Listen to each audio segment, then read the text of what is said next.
Okay, Herschel Walker lost. Let the blame game begin. If I had to give you a quick hot take, I'll make it simple. The 80,000 libertarians, many of them, stayed home. Lee Zeldin, Representative Lee Zeldin, is not going to seek the chairmanship of the Republican National Committee, and I think that is a very, very sad thing.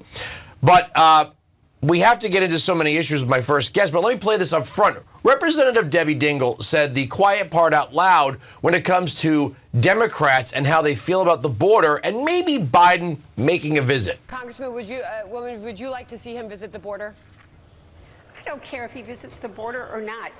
He doesn't need to visit the border to know we've got a problem. He's got people that report to him every day about what the problem is. And sometimes we fixate on these little issues.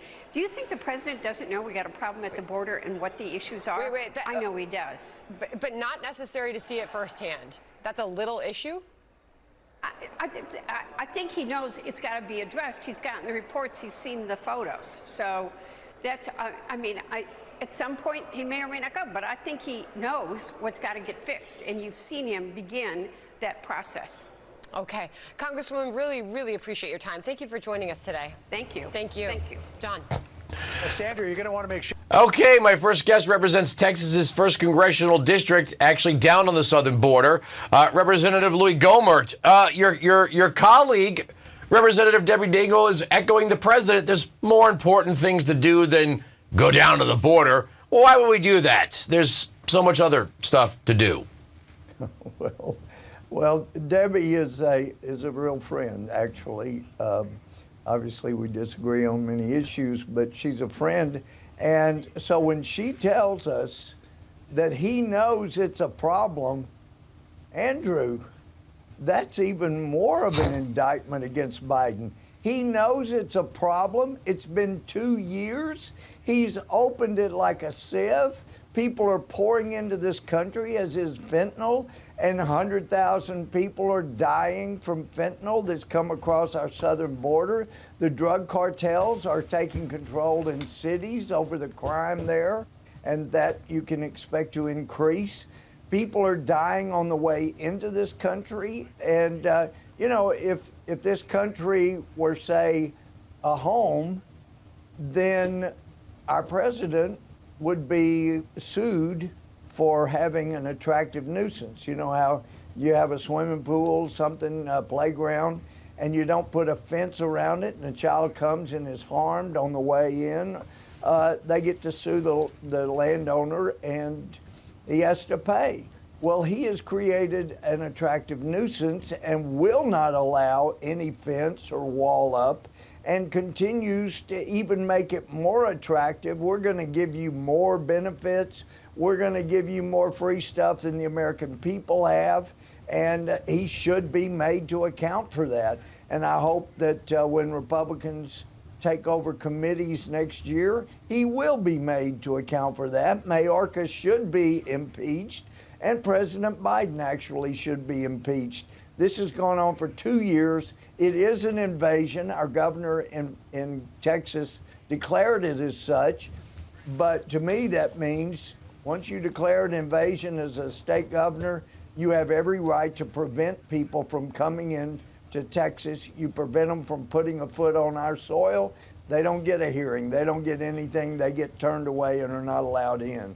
That's what needs to happen. The Democrats have authorized the creation of 87,000 new positions at the IRS. ABC News, people laughed in my face when I said they're going to come after your eBay account if you sold a pair of vintage Air Jordans or a comic book. ABC News says that's exactly what they're looking at. Online transactions, Venmo, PayPal, Apple Pay, crypto, the sale of, every interaction amongst Americans because, well, you have to pay your taxes and that's the rule of law.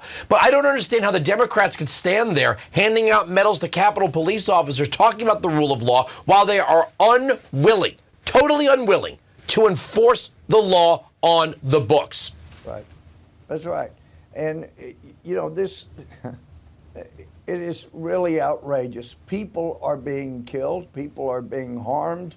The American way of life is put in real jeopardy because you can't absorb millions and millions of people who have not been taught about the obligations that come with being in a republic in order to maintain the republic, maintain the freedom. And they've been taught by this Democratic Party, all you got to do is come in and you get lots and lots of free stuff. Just keep voting for the Democratic Party, whether you're legally voting or not. So none of those things have changed. And Andrew, none of those things changed in Georgia. Let me talk. So, oh, sorry. Yeah. Let me just talk to you about real quick. If we have time, I want to get to that. Lee Zeldin and I were texting early this morning after he put out his press release. I really had high hopes that Lee Zeldin would seek the chairmanship of the Republican National Committee. He's not. I think that's a bad thing. I don't think the party can continue with its leadership. Well, I thought Lee would have been a great chair of the Republican Party. It's time. When you're talking about a pro football team, regardless of how nice the coach is, how much you like the coach, when the coach is not winning or is not winning like the team should, then you just get a new coach. No hard feelings. And it looks like we may fail to get a new coach and just continue with our ways, which brings me back to Georgia again. We keep doing the same things, expecting a different result. All right, so let's get into that. It was not a runaway victory for Raphael Warnock. Herschel Walker is being savaged by black Democrats as being some kind of put up and some kind of token. This would be considered racist if it was anyone else. Is it that Herschel Walker wasn't up for the task, or is it that some Republicans didn't exactly put resources behind him? I think the latter. I think Herschel Walker was up for the task, but what we see in the Republican Party all too often, we saw it with President Trump. We've seen it for years. We have people in our party that hear what the Democrats are saying and think, oh my gosh, we got a terrible candidate. They've been savaging this guy. Oh my gosh, Trump. He was in collusion with Russia. He shouldn't be our candidate next time. Oh my gosh, Trump's doing all these illegal things with the president of Ukraine. He shouldn't be president again. It's all crud coming from the Democratic Party, and our own party needs to understand that you've got to listen to this stuff with a filter.